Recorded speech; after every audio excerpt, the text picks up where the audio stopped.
Okay, the music fades. I think that's our cue. All right. Good afternoon, everybody, and welcome to another exciting, enthralling edition of SETI Live, coming to you from Mountain View, California, at the headquarters of the SETI Institute. My name is Bill Diamond. I'm the CEO of the SETI Institute, and I'm joined by my special guest here, Jason Talley from the U.S. Department of Energy. We're going to be talking about artificial intelligence, the Institute's FDL program, Frontier Development Lab program, which is an applied AI machine learning research accelerator, which is done in partnership with the Department of Energy and also NASA. So we're going to be talking about that. I will warn you that Jason just informed me he's been up since 3 a.m. So if East Coast time. East Coast time. So if there's any problem of coherence, we'll blame it on lack of sleep.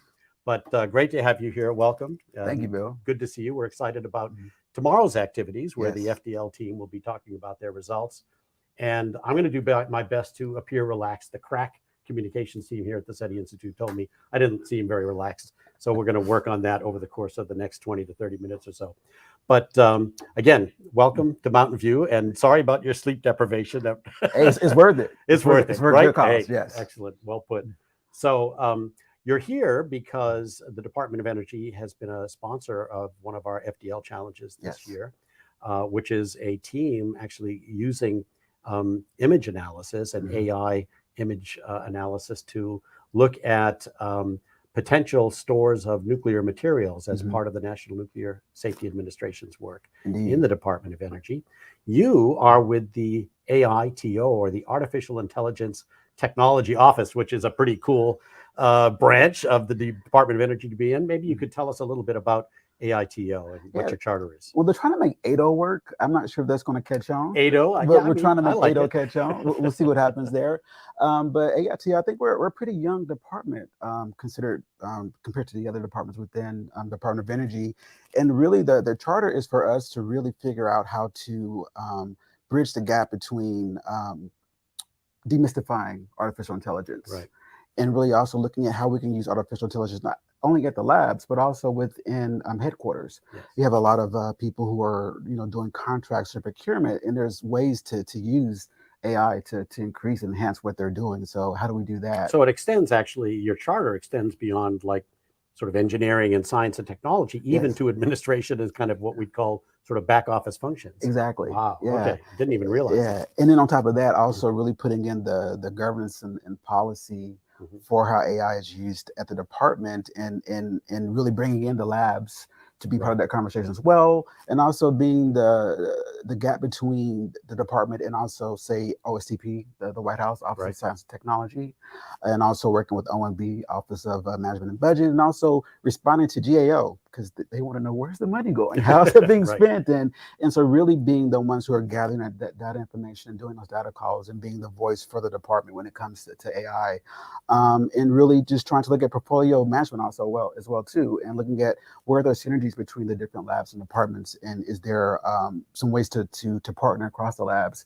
We're looking at the different technologies. So we have a pretty large charter. It's a massive charter. Yes. And I would guess that the average person doesn't really have an appreciation for just how large and vast the Department of Energy is. But maybe you could give some idea of the scope, because for example, people may have heard of national labs like Oak Ridge National Labs or Lawrence Livermore or Lawrence Berkeley or Los Alamos, which is now featured in a big important major motion picture. But talk a little bit about the scale and size of the Department of Energy. Yes, you have your 17 national labs. You've got about 105 departments, elements within HQ and within the labs. And the labs, they are also funded through outside funding besides the funding that comes from DOE. So they're also M&L contractors. And so they have their own charters when it comes to AI and how they do it too. So it's really a large undertaking, because I don't want to call it the Wild Wild West, but we're not too prescriptive in saying, Sandia, you must do AI like this. Lawrence Livermore, you must do AI like this. So they have their own governance and data structures within that, but they tie back to us when we come to our governance structure, our AIPC, which is the artificial intelligence program committee. And so that's when we're looking at how do we actually scale together? How do we look at policy together? And how do we see what's working at Lawrence Livermore? Will that work at Sandia? And, will that work at any of the other labs, Los Alamos or Brookhaven? And so that's when that comes into play. But it's such a large undertaking, trying to get everybody together, right? And to agree on what are the commonalities and what's the base policy or we don't have policy, the base guidelines that we should be having within DO when it comes to artificial intelligence. But it's a lot, but I think that each lab does a very good job of setting up their structure. And I think a lot of the labs, they have their ears to the ground about the legislation that's out there, of course, like EO 13960, Executive Order 13960. So, and part of your job, I guess, is also to convey national level policies and issues relating to AI out to the field, to the labs. To the labs, yes. And get their feedback on that. And also looking at different task force, for instance, there's two big undertakings that we've done I've been with the department for a year, so I should put that out there. So a lot's happened before that, but from June until 2022 to now, one of the big undertakings was actually working on our principles and guidelines when it comes to AI, and having a task force that was formed through the governance structure to get feedback into that. So bringing in HQ departments such as ethics, but also working within the labs to have their feedback into that. And that would be like the ethical use of AI or issues like biases in data sets or biases in algorithms or things of that nature. And we came up with 5 principles. And so really taking cue from EO 13960 and looking at what's important, what are the values of DOE, and how do you fit those into our principles and ethical guidelines. So those are in the works, and I'm trying to get that through the approval process right now. It is government, so it's never too easy to get things through the approval process. But we're small and mighty, but we're going to get that through. Small and mighty, I like that. and another thing I think as well too is Gen AI, generative AI is such a huge undertaking right now. You see it in the news, you see it everywhere. Right. And so one of the things that brought together several different departments within DOE, working with the CIO, working with the Chief Data Officer and AITL, and with the labs, is working on guidelines and best practices for using generative AI. And so it was basically a sprint, like the students had. And so within the last 6 weeks, we are pretty close to having our first draft of guidance regarding generative AI, and we feel good about it because that's impressive. Yes, to get that done. It's a 40-page document, so we're trying to fit. This is draft 1, so we're going to figure out how to get that down a little bit, to something more digestible. But just to have everybody in the room and have these tiger teams and just really come together. Well, to get consensus with that wide a range of, if you will, customers and collaborators, that's got to be challenging. It's very challenging, and I hats off to our CIO office who really led that, and us office being a co-chair and co-sponsor of that. It's been incredible, and we can't wait to get it out internally first, and then figure out how to get that out to the public so they can see it as well. Well, first of all, let me just say that if I had been up since 3 a.m. Eastern time, I would not be nearly as coherent as you are. So hats off to you. I appreciate it. You're doing a good job. Well, give me 5 minutes. We'll see what happens. We'll see what happens. We'll get the coffee running. I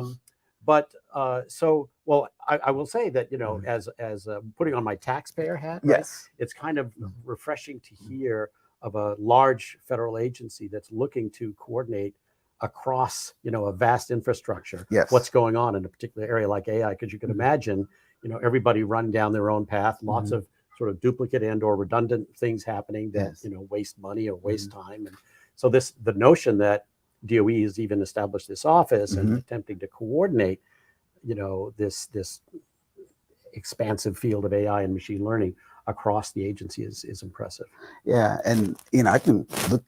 It's so vast, Bill. I can't remember all of it, so I can tell you a couple of them that we're working on here. So if you go to our website, energy.gov/AI, we have our use case database out there, but there's some incredible things going on with AI across the board here. So I'm just gonna tell you a couple of them. Can we put a reference up to the website you just said? Can we post that? Yes, it's energy.gov/AI. Energy.gov/AI. So we'll put that in the chat. Yeah, so some of the things we're working on, I'm just going to name some of the things. Deep learning malware analysis for reusable cyber defenses. Extreme data reduction for the edge. uncertainty quantifications and instrument augmentation for enabling next generation cosmological discoveries. I like that. Yeah, so digital twinning. Yep, which we've done in FDL. Yeah, Yep. Subsurface scanning, machine learning for linic improvement performance. My goodness, machine learning for autonomous controls for scientific users facilities. So there, soil moisture modeling.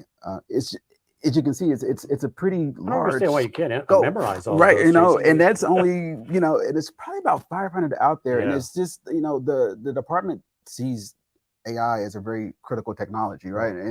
And the White House, you know, they put out what 14 emerging critical technologies not too long ago, Right. Yes. and so it's very important to the department. And not only are we looking to develop things in house, but there's a lot of partnerships and even international partnerships. We're partnering with people like Norway or Japan and Germany on you know, incredible technology together when it comes to artificial intelligence. Yeah.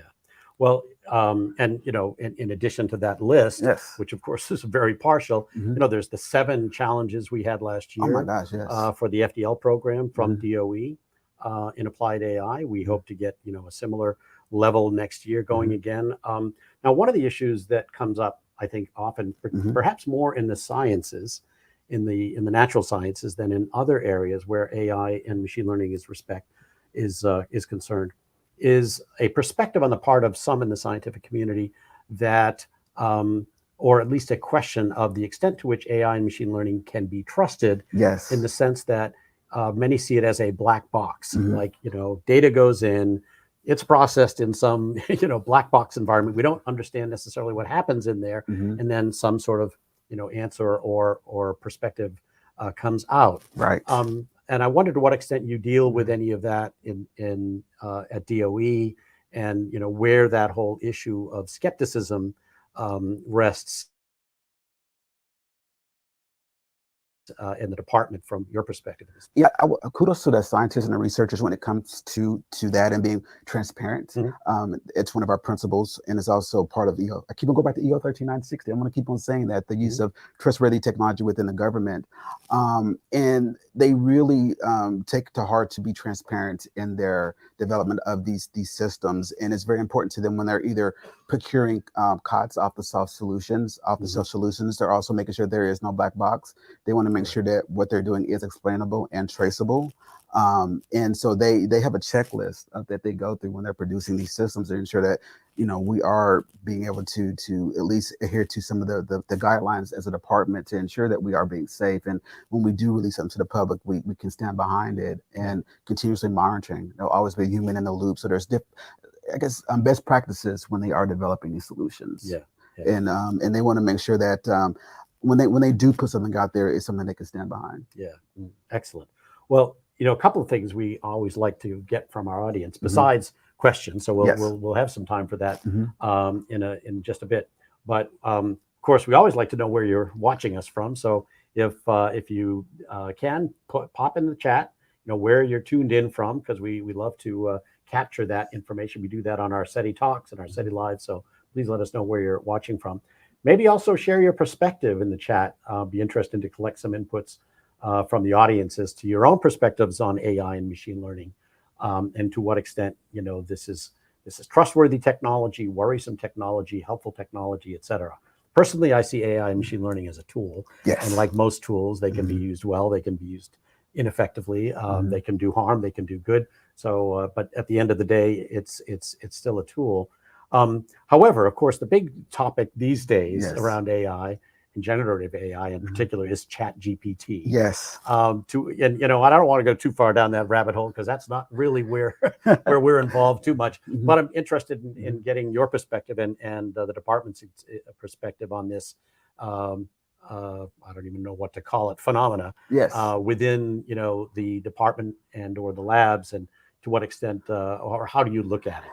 It's a lot to keep up with. It is. It is a lot. If you're watching the news, you're already thinking we're in Skynet and Terminator's coming out of the sky. It's like, whoa, slow down. And on one hand, you have one side of the federal government saying, on the Hill in Congress saying, hey, stop all AI. And then on the other Which end, is nonsense. yeah. And on the other end, you're saying, no, we need to spur innovation. We need Right. to invest in these critical emerging technologies because there's so much there. And so I think it's a situational approach. I'll say that. Okay. Some labs have been using generative AI for a long time before it became something so big and huge. Okay. And other ones are, especially HQ and some other labs are kind of dipping their toes into it to figure out, is this a great tool, and what are some of the harms that can come out of this tool, and how do we ensure that we don't, step over the line and do something wrong. So I think there's a very purposeful approach to using AI at the department, which also why we came up with the guidelines that we're working on now, and they're going through the approval process to get those out to the people within the department. And it's the guidelines are great because it's not just for the scientists who are already producing the AI or the systems. It's for somebody like myself that's not a practitioner, or somebody like an admin that wants to figure out how to automate my job. Right. So I think the department's really taking it to heart. And I think it's also interesting about just AI in general is that it's still not quite thinking by itself, right, No, Bill? right. So there's 4 stages, and it's like you can look at the past and make predictions, or you can ingest information.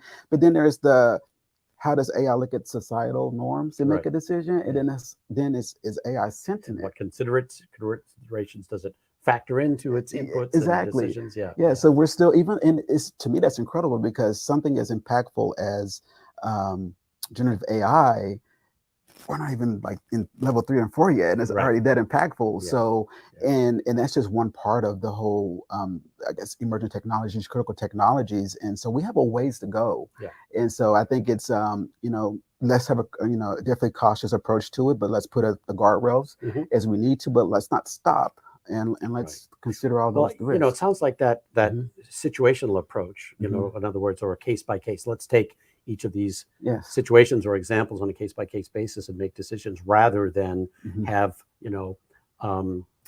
broad ranging perspectives. There are so many different nuances. It's hard to imagine saying, well, we should always treat AI this way or generative AI that way. And it's all circumstantial. How is it being used? What are the conditions? What are the what's the application? Exactly. What are the inputs and data sources? So exactly. Yeah, very interesting. Yeah, and again, I go back to those guidelines and just really having open discussion within the department, right? And ensuring that we don't go off the guardrails, and we keep those policies and guidelines up to make sure that we're not causing harm. And if we do cause harm, how do we fix it? And how do we make somebody whole? Right. And what do we learn from it? And, right. Yeah, absolutely.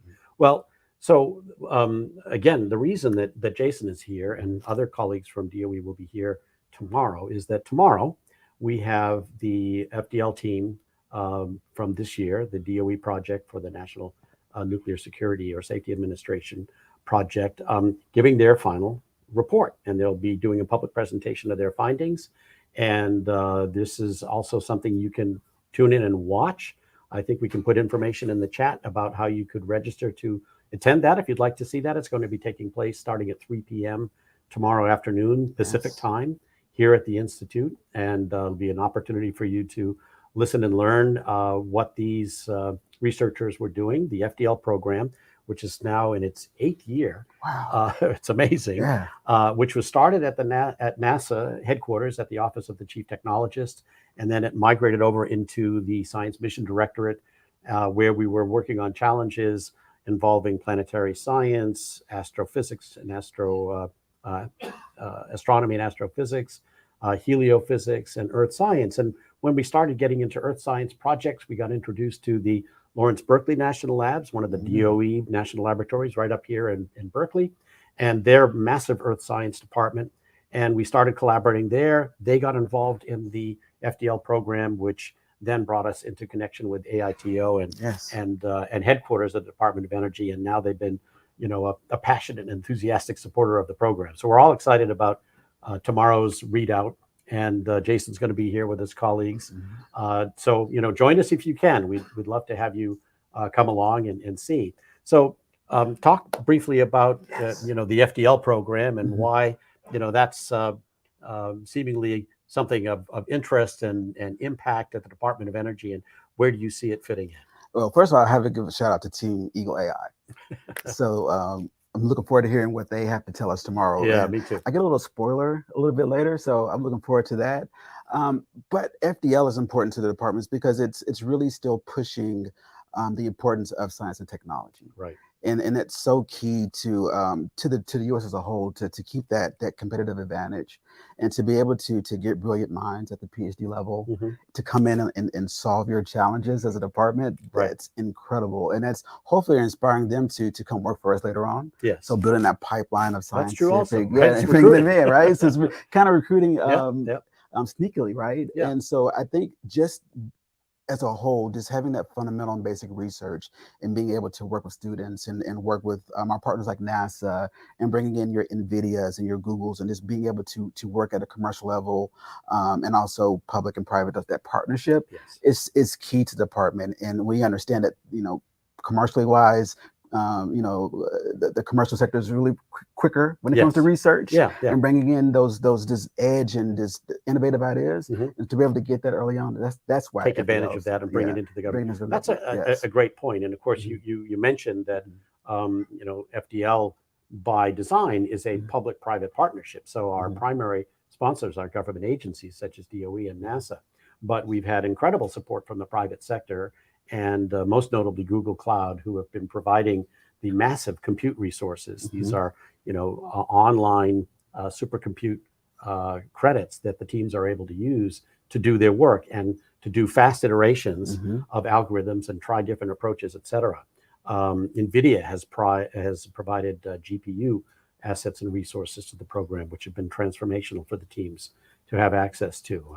Lockheed Martin and Planet and IBM, Intel, other organizations have been part of this program. So it's really been working as a collaboration between private industry, nonprofit research, and the public sector and government agency. So it's very exciting in that regard.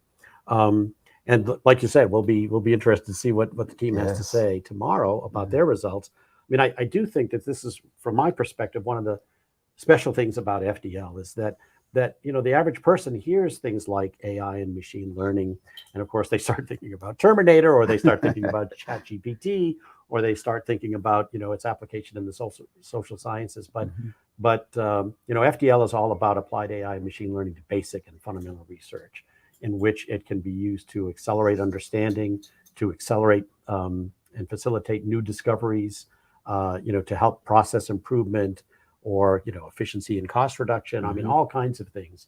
So it's really, I think, the application of what we would call AI for good, right? Which I think is what the AITL is all about, so pursuing within the agency, right? Exactly. Yeah. Exactly. Okay. So I think we're at a point where we probably want to give the audience a chance to ask questions, but maybe Beth, before we do that, you've got some readouts on where our audience is tuning in from. Oh. Yes, absolutely. We have people turning in from Ireland, Scotland, Wales, Corfu, Peru, Chile, Spain, Canada, and places, Sweden, Finland, and someone is watching at the SETI Institute right now, and some states around the country as well. So New Jersey and Georgia, Pennsylvania. So a wide range of people watching from all kinds of places. Excellent. I love it. People from the East Coast. Right? I brought those people here. Yeah. Well, and I always marvel when we do this, especially our SETI talks tend to be at night. Yes. And, but we've got people from all over the world watching. And why aren't you sleeping? Maybe they're on the night shift. I don't know, but it's fantastic. And I love to have this global reach, and to have, friends and supporters and people interested in the work we do, the work you're doing, the work of FDL, et cetera, from all over the world. So that's really exciting. I think it's incredible because, when I tell my friends I've been working with the SETI Institute, they instantly think about the Jodie Foster movie from the 90s. Right? Contact. Sure. Or they think about Aliens. And for me to be able to say, actually, no, we're working on these other cool technologies, and we're bringing in these students. We're looking at wildfires and how to predict those, and just putting these different models, and they're like, what? No. So it's bringing a different perspective to the organization. So well, it's great. And I think that's important because, there's one fundamental research question that is at the heart and soul and the core of the mission of the SETI Institute. And that's trying to understand, are we alone in the universe? And where else may life have occurred and under what conditions, what is a habitable environment.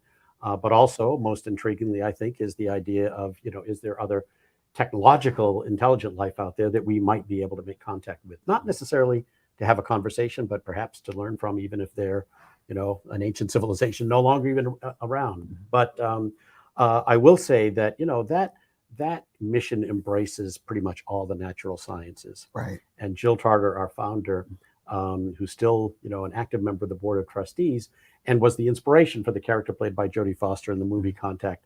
She likes to refer to our work and the work of, SETI and astrobiology generally as holding up a mirror to ourselves. So, as we endeavor to understand life in the universe and search for life beyond our own planet and solar system, we learn a lot about our own planet, Right. about issues such as, climate and habitable environments, the coevolution of life and environment, and about evolution and origins of life and all of these things. So it really does encompass, this wide range and broad scope of activities.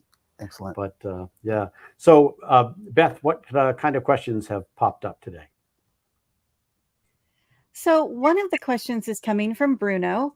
Okay. Bruno is asking, how do we at SETI plan to use machine learning and AI in SETI in the search for extraterrestrial intelligence? And do we have a specific model that we're teaching the AI to use? Yeah, so that's a great question. And we have been using AI and machine learning in SETI endeavors. I mean, one of the things, and Jason can speak about this as well, about AI and machine learning, that AI and machine learning give us the ability to handle massive data sets that conventional analytic techniques really don't provide or don't facilitate. And as data sets get larger and more vast, they do in energy sciences and social sciences, and certainly in the natural sciences. I mean, the size of data sets coming off our SETI programs is phenomenal. I mean, the COSMIC project we do on the Very Large Array in New Mexico, at its peak, will be generating something like 2 terabytes of data per second. So, I mean, just phenomenal masses of data. And so machine learning are almost, necessary tools to basically inspect and interrogate those data sets and extract from them interesting information. We've used it also to look at SETI data from radio telescopes in a different manner than the conventional technique. Real-time analysis of SETI signals coming from radio telescopes is what we call fast Fourier transforms, where we're just looking for narrowband carriers or anomalous structures in across a radio spectrum that would indicate an engineered signal. But what if some other methodology of transmitting information over the radio spectrum is being used, like the wideband, for example, would look like noise to us. But if we began to sample, a wide portion of the spectrum and look at what would otherwise look like noisy speckle and stack images, thousands or even millions, and then look for patterns that might emerge, that's kind of the sort of thing that can only be done with AI and machine learning. And we've been embarking on those approaches. But I think, as Jason was implying about AI and machine learning, that there aren't single tools or single approaches. There are multiple tools and vast numbers of algorithms and different approaches, with new ones coming along all the time. Even in the FDL program, teams have developed new algorithms or approaches using machine learning techniques. So we're not being prescriptive about what AI should be used for SETI any more than AITO is, or AITO is being about how the national labs should use it. But I will say it's an important tool in the world of SETI, and it's only going to become more important. Yeah, I can't add much to that, Bill, but when you're looking at our digital climate solutions and things like that, the high compute, supercompute are very important to the department. Yeah. So PNNL, Pacific Northwest Laboratory, and also here at Lawrence Berkeley, have some of our largest supercompute power within the department, and so they are using those tools to predict weather and look at modeling from that standpoint too. So it may not be as vast, it may be even vaster. Yeah, I mean, weather data is vast, right? So yeah, definitely taking that to mind too. As those data sets grow, how do we compute that, and how do we bring the tools in to be able to do that? And so the department is definitely investing in those tools as well. Yeah, I mean, Jason mentioned digital twinning before, and we did a project last year where we were creating a so-called digital twin of coastal environments on our planet. where the idea is you can have satellite imagery of a coastal region, and then you can apply weather models as to how that region is going to be impacted by, rain or lack of rain or other phenomena, or rising sea levels as a result of a warming climate, and use AI and machine learning to model and basically create a digital twin of what that satellite imagery will look like in the future under these kinds of circumstances. So you create a digital twin that you can then build actual models to show exactly what that coastline will look like, based on a certain set of circumstances coming to bear. And that's really the only AI and machine learning techniques could be done to create that kind of imagery, that kind of data set. So a pretty powerful tool in predictive modeling, for example. So great question. Yes. What else we got, Beth? So Pratik is asking if you guys could please share some of the resources about opportunities for doing fundamental research. Well, I mean, in terms of, you could speak for Department of Energy, but there's vast numbers of people at the Department of Energy, I guess particularly the national labs, doing basic research. Basic research, exactly, too. And there's different programs like SBIR, Small Business Innovation Research, Small Business Technology Transfer programs, where the department is being very prescriptive to what solutions they're looking for their challenges. And so at least on the SBIR side, you're bringing in the small business, you're going out to industry, asking them to help you solve these issues. And with the SETI program, or STTR, which is Small Business Technology Transfer Program, you're bringing in a university element and a small business element to partner together on those solutions. So that's one way to see what how to get funding opportunities from the department, to figure out what are the challenges and how can we help solve those issues or challenges for the department. I would definitely. How do people look at explore like career opportunities? If I was a young researcher or about to graduate from college or a master's or a PhD, and I was interested in looking at basic research opportunities at DOE or at the national labs, what's the process there? Yeah, so two ways. One, for opportunities as far as funding, I would definitely keep an eye on sam.gov. That's where all our funding opportunities go out to, all our call to order. So whether it's for small business or for industry, keep an eye on sam.gov. But when it comes to actually careers, I would definitely keep an eye out on usajobs.gov. usajobs.gov. Yeah, usajobs.gov. That's where we post all our opportunities, whether it's an internship opportunity or being a scientist or being a policy person like myself. That's where we're going to put all our opportunities. There are different job fairs that occur at the department too, where they're either going out to industry and going to the universities. So there's a lot of push to work with HBCUs, historically black colleges and universities, or MSIs. So there's a lot. An integral part of FDL. Exactly. Particularly the last couple of years. Yeah, so there's a lot of ways to get involved at the very early stage of your career, or if you're looking to change careers, there's ways to get involved that way too. So I definitely say keep an eye on our website as well, energy.gov.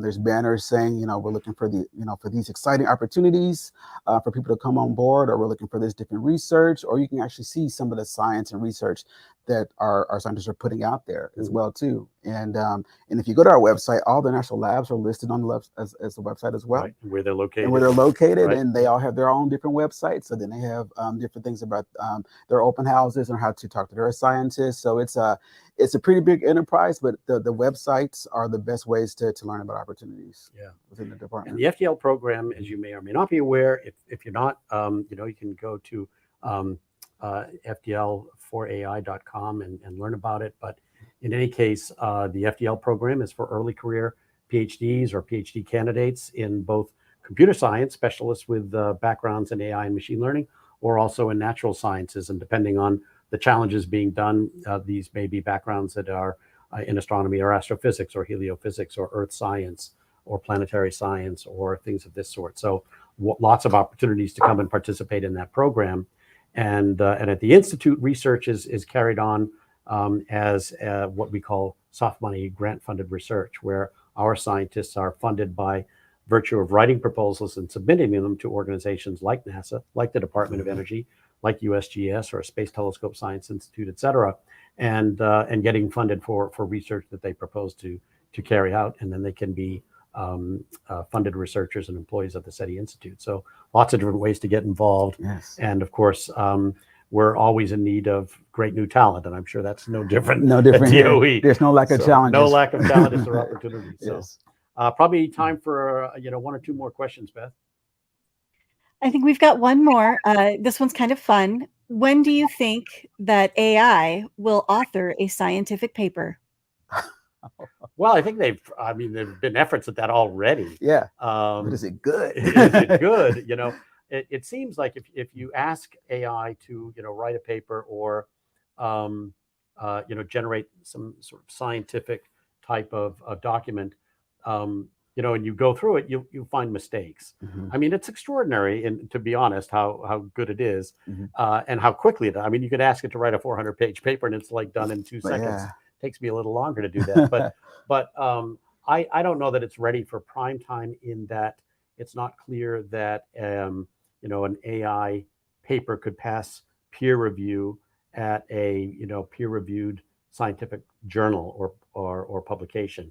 It's not to say that it won't happen Yeah. soon, but again, also most scientific papers are based on an effort or an endeavor that's undertaken over some period of time that includes experimentation or collecting data or what have you. So, unless the AI were writing a paper in which it had access to, some sort of data or a specific question where there was work that it could tap into that had already been done addressing that question, it's hard to imagine it writing what would follow as a paper describing the scientific method being applied to some question. Yeah. But it's getting good pretty fast. It's getting pretty. Yeah, I agree. I think depends on the question that you're trying to ask, right? If you're asking a very basic question, maybe you will get a good result out of a 5 or 10 page paper.